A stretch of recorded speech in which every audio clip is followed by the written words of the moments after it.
वेंकैया नामक एक आदमी रहता था। वो बहुत गरीबी में जी रहा था। वो अपनी पत्नी और बेटे के साथ एक छोटे घर में रहता था। वेंकैया एक छोटे होटल में काम करता था।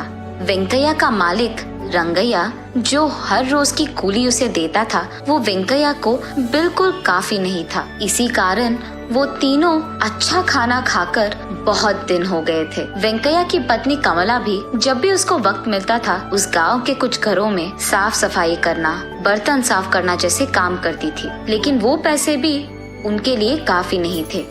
इस कारण पति पत्नी दोनों एक दिन घर में बैठकर ऐसे बात करते हैं।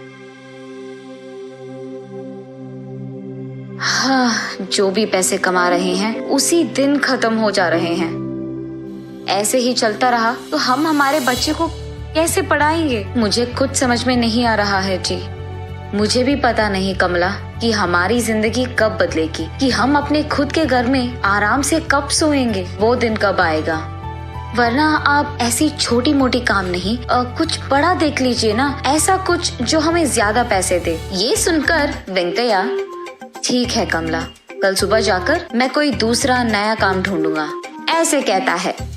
अगली सुबह वेंकैया उसके मालिक रंगैया के पास जाकर ऐसे कहता है, साहब, जो पैसे आप मुझे दे रहे हैं वो काफी नहीं है साहब, इसीलिए सोच रहा था कि नया काम ढूंढ लूंगा। अरे ये कैसी बात हुई वेंकैया? अभी अभी तो व्यापार अच्छा चल रहा है, अब अगर तुम छोड़ दोगे तो कैसे होगा? बात तो सही है साहब, लेकिन ठीक है, एक काम करो, हमारे होटल में लोगों को मछली की करी बहुत अच्छी लगती है ना, तुम्हें मछली पकड़ना तो वैसे भी आता है, तुम हर रोज होटल को मछलियाँ लाओ। ऐसे करके तुम्हें भी ज्यादा पैसे मिलेंगे और मेरा व्यापार भी बढ़ेगा। ठीक है साहब, मैं कल से ही मछलियाँ पकड़ के लेके आऊंगा। ये कहकर वो वहाँ से चले जाता है। अगले दिन वेंकैया मछलियाँ पकड़ने पास में मौजूद तालाब को जाता है और वहाँ कुछ मछलियाँ पकड़ता है। ऐसे वो उस दिन के पकड़े हुए मछलियाँ लेकर होटल जाकर उसके मालिक रंगैया को देता है। ताज़ी मछलियाँ लाने के लिए होटल का मालिक रंगैया वेंकैया को उसके रोज की कुली से कई गुना ज्यादा पैसे देता है। ये देख वेंकैया बहुत खुश होता है। ऐसे ही अगले दिन भी ज्यादा मछलियाँ पकड़कर वेंकैया रंगैया को देता है। उसी हिसाब से रंगैया भी ज्यादा पैसे देता है वेंकैया को। ऐसे ही कुछ दिन चलता रहा और वेंकैया को भी ज्यादा पैसे मिलने लगते हैं। ऐसे ही चलता रहा तो कुछ दिनों में हम एक घर भी खरीद पाएंगे और हमारे बच्चे को एक अच्छे स्कूल में पढ़ा सकते हैं। ये सोचकर पति पत्नी दोनों बहुत खुश होते हैं। ऐसे ही कुछ दिन बीत जाते हैं। एक दिन मछलियाँ पकड़कर होटल जाता है वेंकैया।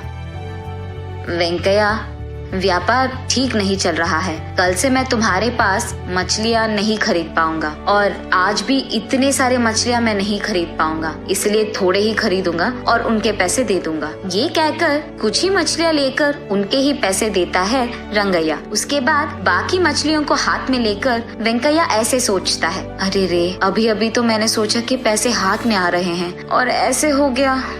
ऐसे ही दुख में वो अपने घर जाता है। घर जाकर जो कुछ भी हुआ वो अपनी पत्नी कमला को बताता है। रहने दो जी, जो आया वो आया, जो गया वो गया, अब क्या ही करेंगे, हमारे नसीब में तो इतना ही लिखा है शायद। ठीक है, चलो आज के लिए मैं खाना तो बना लूंगी। ये कहकर वेंकैया के लाए हुए सारे मछलियों में से बड़ी मछली को काटते ही उसके अंदर उसे सोने की बड़ी मूर्ति दिखाई देती है। उसे देख कमला आश्चर्यचकित हो जाती है और तुरंत उस मूर्ति को वेंकैया के पास ले जाती है।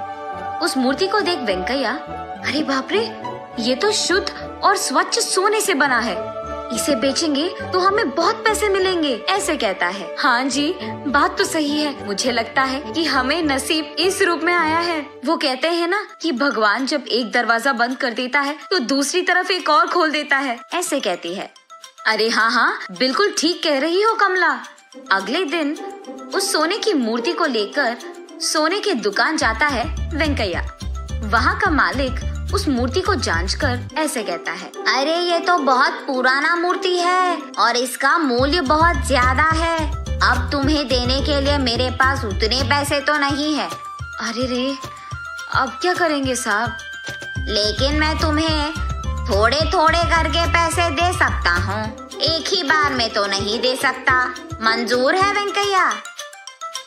ठीक है, वही करेंगे फिर। ये कहकर उस मूर्ति को बेचकर थोड़े पैसे घर ले जाता है वेंकैया। लिए उन पैसों से सबसे पहले वो एक होटल शुरू करता है और उस होटल में वो मछली की बिरयानी को बेचना शुरू करता है।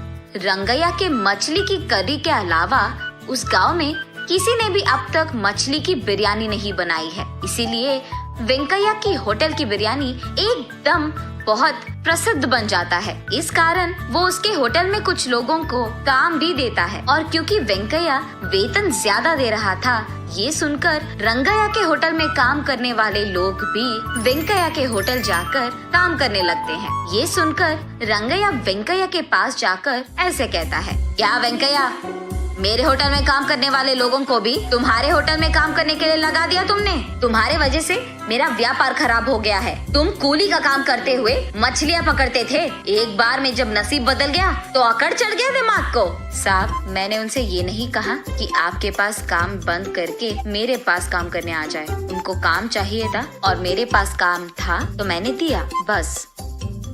जरा मैं भी तो देखूं कि कितने दिन तुम ऐसे ही व्यापार चलाओगे। व्यापार चलाना आसान नहीं होता है वेंकैया, हमारे परिवार में ये बहुत सालों से आ रहा है। एक बार जो नुकसान आ गया ना, तुम वापस कूली का काम ही करने लगोगे। याद रखना। क्या कहीं लिखा है कि आप जैसे लोग ही व्यापार कर सकते हैं और हमारे जैसे नहीं? और वैसे भी मुझे कोई डर नहीं है साहब, अगर मेरा व्यापार नहीं चला तो मैं वापस कूली का काम कर ही लूंगा, लेकिन आप तो वो भी नहीं कर पाएंगे। आपका व्यापार वैसे भी ठीक तो नहीं चल रहा, तो जरा आप ही देख लो, कूली का काम करना है या कोई और। ऐसे आराम से रंगैया को जवाब दे देता है वेंकैया। ये सुनकर गुस्से में चुपचाप वहाँ से चले जाता है रंगैया। एक तरफ होटल चलाते हुए कमाकर, दूसरी तरफ उस सोने के दुकान के मालिक से पैसे लेता है वेंकैया। उन्हीं पैसों से उसके बेटे को एक अच्छे स्कूल में पढ़ाता है, एक अच्छा घर भी खरीदता है और उसकी बीवी को ढेर सारे गहने खरीदता है। ऐसे कुछ ही दिनों में वेंकैया काम के लिए ढूंढने के स्थान से काम देने के स्थान तक जाता है।